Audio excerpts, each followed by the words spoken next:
सर्व पत्रकार मित्रांचं मी स्वागत करतो आणि आपले माजी मंत्री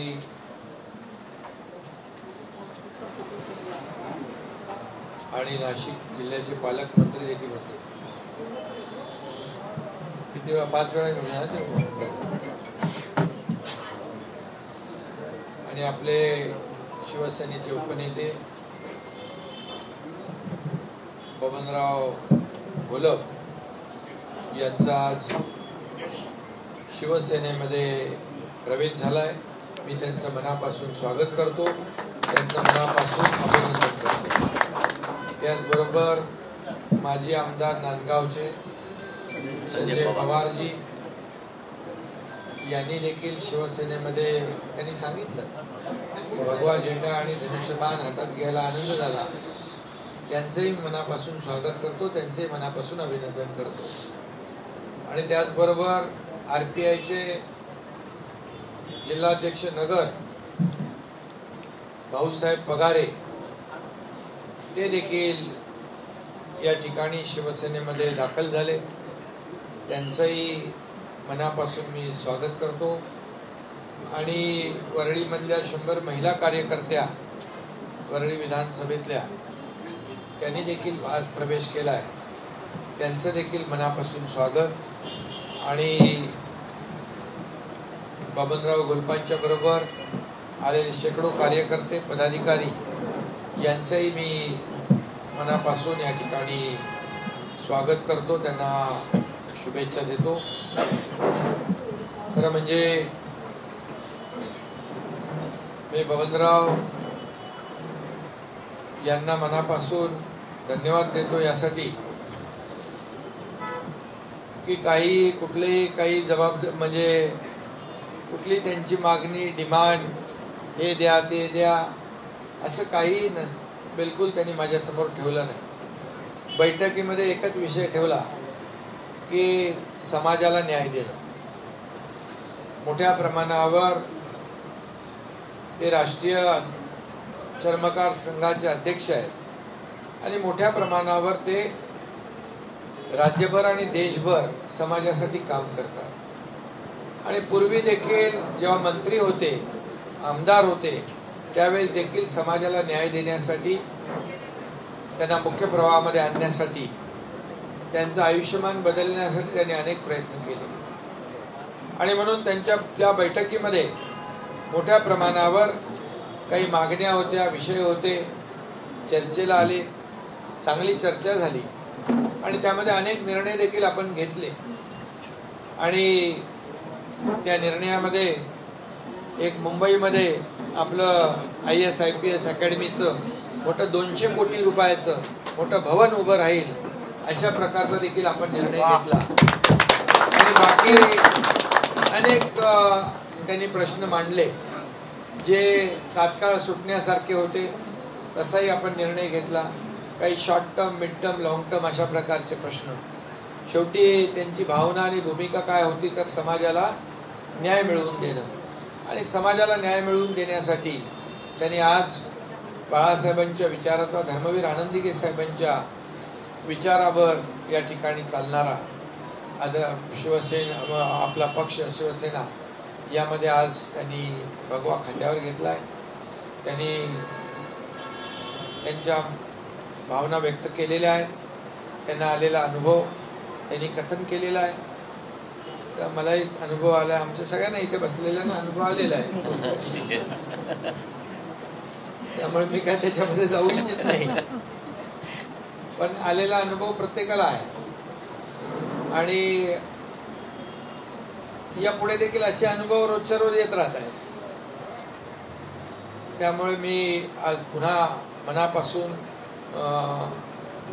बबनरावांचं, त्यांच्या सर्व सहकाऱ्यांचं स्वागत करतो. त्यांना पूर्णपणे राज्यभरामध्ये आपल्या चर्मकार बांधव भगिनी समाजाचं उत्थान कसं होईल, प्रगती कशी होईल यासाठी मी त्यांना जबाबदारी देतो. आणि राष्ट्रीय स्तरावरचे आपले राष्ट्रीय पक्ष आहे, त्यामुळे राष्ट्रीय तुम्ही अध्यक्ष होते ना, राष्ट्रीय अध्यक्ष म्हणून तुम्ही काम करायचं आणि बाकी शिवसेनेची जी काही जबाबदारी आहे ती तर आहेच. राष्ट्रीय स्तरावरची आपल्या समाजाला एकत्र करणं, त्यांचा न्याय हक्क मिळवून देणं आणि त्यांचं समाधान करणं, यासाठी आपल्याला जो काही अनुभव आलेला आहे गेल्या 1.5-2 वर्षामध्ये, आज आपण पाहतोय की असे निर्णय, मी मुख्यमंत्री आहे म्हणून आज बोलत नाही, परंतु सर्वसामान्य माणूस देखील, आज शेतकरी असेल, कष्टकरी असेल, कामगार असेल, आमचे वारकरी बांधव असतील, त्याने अनुभव चांगले आले. महिला भगिनी असतील, त्याचबरोबर तरुण असतील आणि ज्येष्ठही असतील, असा समाजातला कुठला घटक शिल्लक नाही की त्यासाठी सरकारने काही केलं नाही. आणि प्रत्येक घटकाला स्पर्श करण्याचं काम, किंबहुना त्याला न्याय देण्याचं काम, त्याच्या अडीअडचणी सोडवण्याचं काम आपल्या सरकारने केलं. आणि वेळ प्रसंगी आपण त्यांच्यासाठी नियम बदलले, कायदे बदलले. सर्वसामान्य माणसाच्या जीवनामध्ये चांगले दिवस आले पाहिजे यासाठी हे सरकार सातत्याने काम करतं. मी आहे, देवेंद्रजी आहेत, अजितदादा आहेत, आमचे सर्व मंत्रिमंडळ आहेत. आणि मी नेहमी सांगतो छाती ठोकपणे, आमच्या मंत्रिमंडळाच्या प्रत्येक कॅबिनेटमध्ये जे विषय आहेत ते सर्वसामान्यांच्या हिताचे, सर्वसामान्यांना न्याय देणारे, एकही असा निर्णय नाही की राज्यकर्त्याच्या हिताचा लाभाचा आम्ही घेतला. आणि म्हणून आज अल्पावधीमध्ये हे सरकार लोकप्रिय झालं. लोकांना वाटतं आपलं सरकार आहे, ही आपली माणसं आहेत, आपला माणूस आहे, आपल्यातलाच एक माणूस या ठिकाणी सरकारमध्ये बसला आहे. ही भावना निर्माण करण्यामध्ये आम्हाला यश मिळालं. आणि म्हणून त्याची प्रचिती जी आहे, ज्या ज्या ठिकाणी आम्ही जातोय त्या त्या ठिकाणी त्याची प्रचिती येते. आणि म्हणून येणाऱ्या लोकसभेच्या निवडणुकांमध्ये देखील राज्याने केलेलं काम, केंद्राने केलेलं काम, मोदी साहेबांच्या मदतीने झालेलं काम, डबल इंजिन सरकारचं काम या ठिकाणी आज आपण त्या लोकांच्या समोर मांडलेलं आहे. आणि म्हणून खऱ्या अर्थाने हे जनतेचं सरकार, हे लोकांचं सरकार म्हणून आज आपल्याला सगळीकडेच एक प्रतिसाद पाहायला मिळतो. काल देखील मला वाटतं काल हिंगोली आणि काल का परवा हिंगोली आणि त्या ठिकाणी देखील पाहिलं लोकांचा प्रचंड प्रतिसाद. रामटेकला पाहिलं प्रचंड प्रतिसाद सर्वसामान्य लोकांचा. आणि त्यामुळे ही जी काही येणारी लोकसभा निवडणूक आहे, या निवडणुकीमध्ये अनेक लोक आज शिवसेनेमध्ये येत आहेत. बबनराव घोलप असतील, संजय पवार असतील, आमच्या RPIचे नेते असतील, या सगळ्यांमुळेच एका जागेवर नाही राज्यभर यांचा फायदा होणार आहे. आणि म्हणून आज जे काही त्यांच्या मनामध्ये भावना आहेत समाजाला न्याय देण्याचा, खरं म्हणजे प्रत्येक समाजाला न्याय देण्याचं काम आपल्याला करायचं आहे. आणि म्हणून हे सर्वसामान्यांचं सरकार म्हणून आपण काम करतोय. आणि म्हणून बबनराव आपण बरं योग्य निर्णय घेतला, थोडं अगोदर घ्यायला पाहिजे होता. पण ठीक आहे, क्लिअर आहे, दुरुस्त. आणि आता तुम्हाला उद्यापासून ओव्या आणि चांगल्या काय म्हणतात त्याला, कचरा, काय कचरा गेला. आता असं किती हजारो लाखो लोक, आणि ज्या माणसाने एवढं काम केलं, समाजासाठी काम केलं, त्याला एका सेकंदामध्ये तुम्ही म्हणजे यूज अँड थ्रो म्हणलं तर म्हणजे काय म्हणतात त्याला, वापरा आणि फेका अशा प्रकारचं. ठीक आहे, झालं. तर हा अनुभव सगळ्यांना येतोय. एवढे लोक, हजारो लाखो लोक येत आहेत, आज सोबत देत आहेत, साथ देत आहेत. ते एका भूमिकेमुळे बाळासाहेबांचे विचार आपण पुढे नेतोय, दिघे साहेबांचे विचार आपण पुढे नेतोय. आणि आज सर्वसामान्य माणसाच्या मनातलं सरकार आपण स्थापन केलंय, म्हणून हे सगळे लोक येत आहेत. आणि त्यामुळे आत्मपरीक्षण आत्मचिंतन करण्याऐवजी सगळा दोषारोप दुसऱ्यावर ठोपायचा, आरोपाच्या पिंजऱ्यात समोरच्या माणसाला उभं करायचं आणि आपण नामानिराळं राहायचं, याचं शेवटी लोक जे आहेत मतपेटीद्वारे आरोप जेवढे करतील तेवढे लोक सोबत येतील. मोदीजींचं पण आपल्याला माहीत आहे, मोदीजींना देखील कुठले ते आघाडी इंडिया काय झाले ते इंडिया अलायन्स, आणि ती पण फुटली, कोण गेले परत कोण राहिले त्यांच्यामध्ये पण सगळं चालू आहे, त्यात काय मला पडायचं नाही. पण 2014ला देखील असेच एकत्र आले, तेव्हाही त्यांना त्यांची जागा दाखवली जनतेने. 2019ला पण एकत्र आले, नाना आरोप केले, परंतु त्याची तेव्हाही जागा दाखवली. आता 2024ला मला वाटतं आता तर मोदीजींनीच सांगितलंय की 400 पार, आणि लोकांनी त्याची गॅरंटी घेतलेली आहे की मोदीजींना पुन्हा एकदा या देशाचे प्रधानमंत्री बनवण्याचा निर्णय घेतलेला आहे. आणि म्हणून एक देश पुढे जातोय आणि देशाची प्रगती होते आहे, देश महासत्तेकडे वाटचाल करतोय. आणि म्हणून समोर एक मताने प्रधानमंत्री पदाचा उमेदवारही देऊ शकत नाही. त्यामुळे फक्त मोदी द्वेष एवढं त्यांनी पछाडलेले लोक आरोप प्रत्यारोप करून या ठिकाणी लोकांना आवडत नाही, लोक सुज्ञ आहेत. त्यामुळे महाराष्ट्रात देखील राज्यात देखील आज आपण अनेक निर्णय घेतले, त्यामुळे त्यांच्या पायाखालची वाळू सरकली आहे. आणि म्हणून बबनरावांसारखे, संजय पवारांसारखे, आमच्या RPIचे पगारे, हे सगळे असे अनेक लोक आज शिवसेनेमध्ये येत आहेत, त्यांचं मी स्वागत करतोच आहे. आणि आज बाळासाहेबांच्या विचाराची शिवसेना अधिक मजबूत होती आहे, लोकाभिमुख होती आहे, याचा मला आनंद आहे. आणि म्हणून मी पुन्हा एकदा आपलं मनापासून स्वागत करतो. एकदम आपल्याकडून समाजाला न्याय मिळेल अशा प्रकारचा विश्वास व्यक्त करतो आणि आपल्या सगळ्यांना धन्यवाद देतो.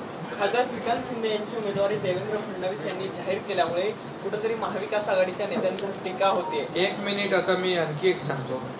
एक आमदार राजस्थानचे परवा गेल्या आठवड्यात प्रवेश केला आणि उद्या 2 आणखी आमदार राजस्थानचे आपल्या शिवसेनेमध्ये प्रवेश करणार आहेत. उद्या नाही, आपण परवा आहे ना, इथं तिकडे. तरी असं राज्याच्या बाहेर देखील आपली चालू आहे पुढे.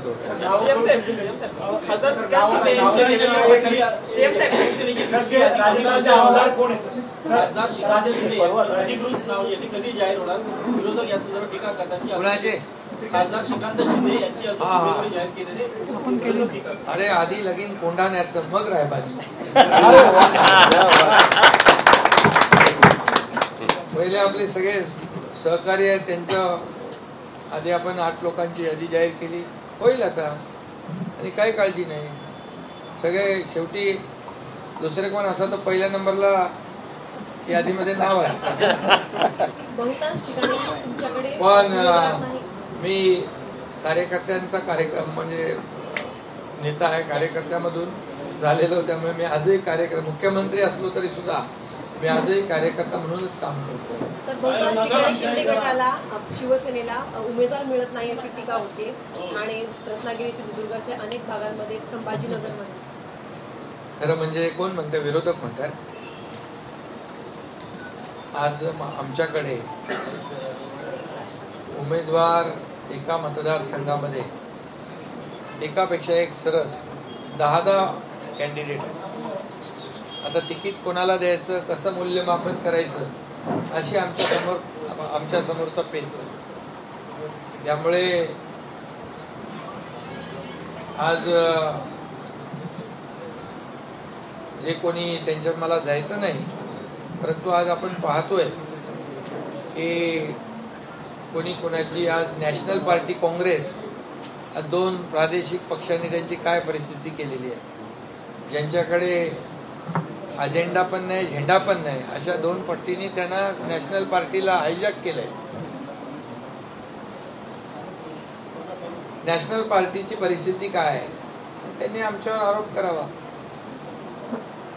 आज आमची महायुती जी आहे ठीक आहे, त्याला काही समीकरणं असतात, इलेक्टिव्ह मेरिट असतं, सगळ्या गोष्टी असतात, पण कुणाला उमेदवारी न देणं आणि कुणाला उमेदवारी देणं, ज्याला उमेदवारी मिळणार नाही त्याचा योग्य सन्मान राखणं, त्याला वाऱ्यावर न सोडणं, त्याचं योग्य पुनर्वसन करणं आणि त्याला सन्मान आणि त्याला खऱ्या अर्थाने न्याय देण्याचं काम शिवसेना नक्की करेल, कुणालाही वाऱ्यावर सोडणार नाही. आज महत्वपूर्ण बैठक वर्षावर पार पडलेली आहे आणि 100% रन रेट ठेवा असं एक आव्हान केलं आहे.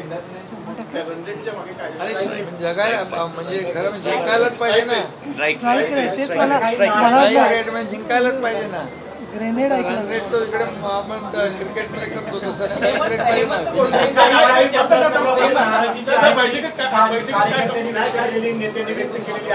काय काय काही ठिकाणी काही मतदारसंघामध्ये नाराजी आहे, बैठकीमध्ये नाराजी जी आहे अरे बाबा चर्चा होते, चर्चेमध्ये बऱ्या सगळ्या गोष्टी तेवढी तर मोकळीक आम्ही देतो बोलायला आणि सगळ्यांना सोबत घेऊन आम्ही निर्णय घेतो. आणि महायुती आहे, महायुतीमध्ये कोणाची कोंडी करावी, कोणी कोणाला थांबवावं असं आम्ही नाही करत. तिकडे सगळं चालू आहे. ती कोंडी फोडण्याचं तर काम करा तुम्ही पत्रकारांनी त्यांना विचारून. आमच्यामध्ये काही गैरसमज नाहीत. एक करून यादी जाहीर होते, सगळ्यांना न्याय मिळेल आणि नक्कीच यामध्ये चांगले उमेदवार जे आहेत ते उमेदवारी त्यांना मिळेल, निवडून येतील. आणि 45 जसं 400 पार मोदीजींचा जो काय अजेंडा आहे तसं महाराष्ट्राचा पण 45 पार आहे. महाविकास आघाडीमध्ये आपल्या सांगलीच्या जागेवरून महाविकास आघाडीमध्ये विश्वजित कदम वर्सेस संजय राऊत असा सामना पाहायला मिळते. तरी यांच्यामुळे संजय राऊत यांच्याविरुद्ध काँग्रेसच्या कार्यकर्त्यांनी आंदोलन सुद्धा केलेले आहे त्याच्या वक्तव्यावर. आता तर सुरुवात झाली ना. शेवटी कसं आहे याच्यामध्ये आता तुम्हाला पुढे आगे होता है क्या देखते जाओ. सर रत्नागिरी सिंधुदुर्गमध्ये तुम्ही तुमचा उमेदवार देणार आहात का की तिथे भाजपचा कमळ फुलणार? चर्चा सुरू आहे. महायुतीचा उमेदवार निवडून आणणं ही आमची जबाबदारी. हेमंत गोडसे यांच्या नावाची उमेदवारी कधी जाहीर होणार आहे? कारण की आता सुद्धा कार्यकर्ते हेमंत गोडसे त्याच्यावर ऐकलं मी, तुम्ही ऐकलं तसं मी ऐकलेलं आहे. चर्चा सुरू आहे त्याच्यावर. आणि महायुती म्हणून मगाशी सांगितलं की महायुती आमचा अजेंडा आहे की महायुतीचे महाराष्ट्रातून जास्तीत जास्त खासदार निवडून दिल्लीला पाठवणं, मोदीजींचे हात बळकट करणं आणि या देशामध्ये जे काही आज विकासाचं पर्व आलंय त्याला आणखी मजबूत करणं. आज मला सांगायला अभिमान वाटतो, बाळासाहेबांचं स्वप्न मोदीजी साकार करतायत आणि त्यासाठी त्यांचे हात बळकट करणं ही आमची जबाबदारी आहे. शिंदे साहब, आज 2 पूर्व विधायक शिंदे साहब नासिक जिले से 2 पूर्व विधायक आए और राजस्थान से भी 2 विधायक आने वाले हैं. आपके साथ लोग जुड़ रहे, क्या कहेंगे? ये मैं बहुत समाधान व्यक्त करता हूँ.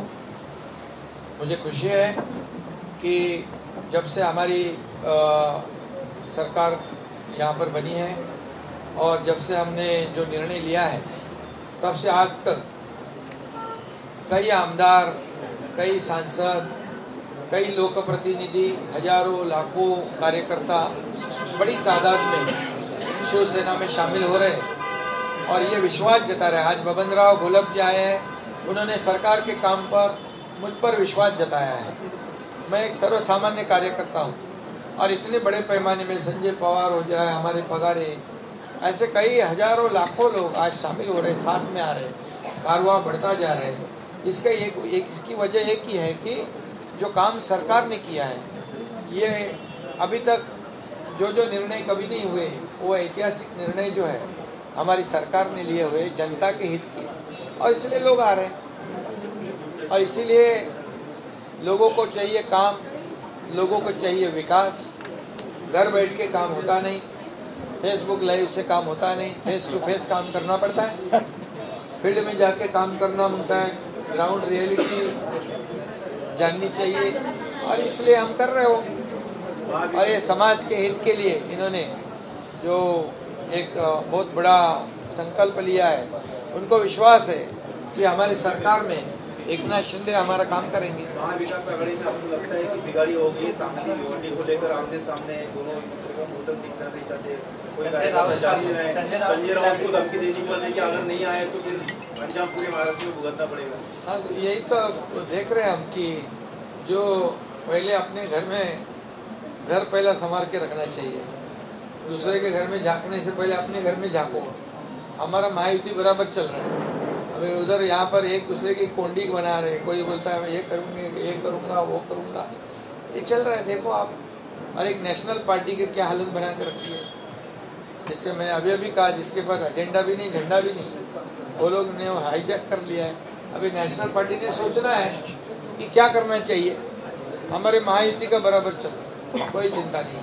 निरुपम भी जय श्री राम के नारे लगा रहे आपके पार्टी शिवसेना, पुरानी शिवसैनिक है। बिल्कुल, अभी सब लोग विश्वास जता रहे हैं। और देखो हमारी सरकार काम कर रही है, ईमानदारी से काम कर रही है और लोगों के हित में काम कर रही है। इसलिए जो ऐसा विश्वास जो लोगों के दिल में पैदा हुआ है, ये बड़ी बात है। इसलिए हम लोगों को धन्यवाद देना चाहते हैं कि हमारे काम पर जहाँ हम जाते हैं, हमारे मंत्री जी जाते हैं, हमारे सब लोग जाते हैं वहाँ पर लोगों की बड़ी भीड़ वहाँ पर खड़ी हो जाती है। लोग स्वागत करते हैं, सम्मान करते हैं। इसका मतलब क्या है, जो हमने जो निर्णय लिया है, ये निर्णय बहुत ही लोगों के हित का निर्णय है। जो 2019 में जो गलती जिन्होंने की, उनको उसका नतीजा भुगतना पड़ेगा। इस चुनाव में, लोकसभा के चुनाव में जरूर लोग ये उनका नतीजा उनको दिखाएंगे और लोग यहाँ पर महायुति के 45 से ज़्यादा सांसद चुन कर देंगे। मोदी जी का हाथ मजबूत करेंगे। मोदी जी देश को आगे बढ़ा रहे हैं। मोदी जी देश को प्रगति पथ पर ले जा रहे हैं। मोदी जी हमारे देश की अर्थव्यवस्था मजबूत कर रहे हैं। ये देश को महासत्ता की ओर ले जा रहे हैं और इसीलिए उनको और मजबूत करना ये हमारे महाराष्ट्र का काम है।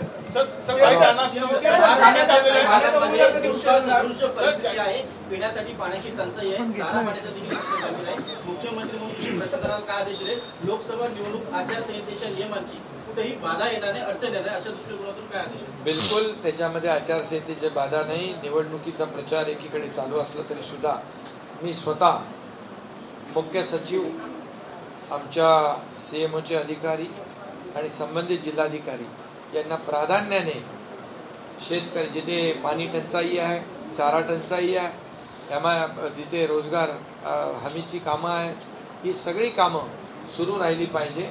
निवडणुका तर येतात जातात होतात, परंतु शेतकरी कुठेही संकटात येता कामा नये आणि म्हणून सगळ्यांना, जनावरांना चारा, जनावरांना पाणी टंचाई, जिथे टँकरची आवश्यकता आहे तिथे टँकर, कुठेही तुटवडा भासता कामा नये, यासाठी सर्व यंत्रणा आमची काम करते आहे।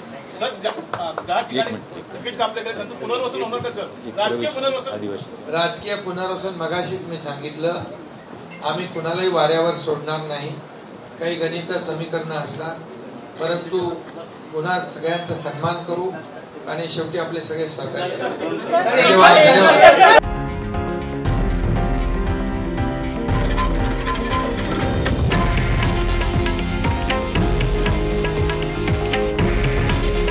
हे आहे देशातील नंबर 1 न्यूज नेटवर्क आणि आपण पाहत आहात TV9 मराठी। काळजी तुमची, हित महाराष्ट्राचं।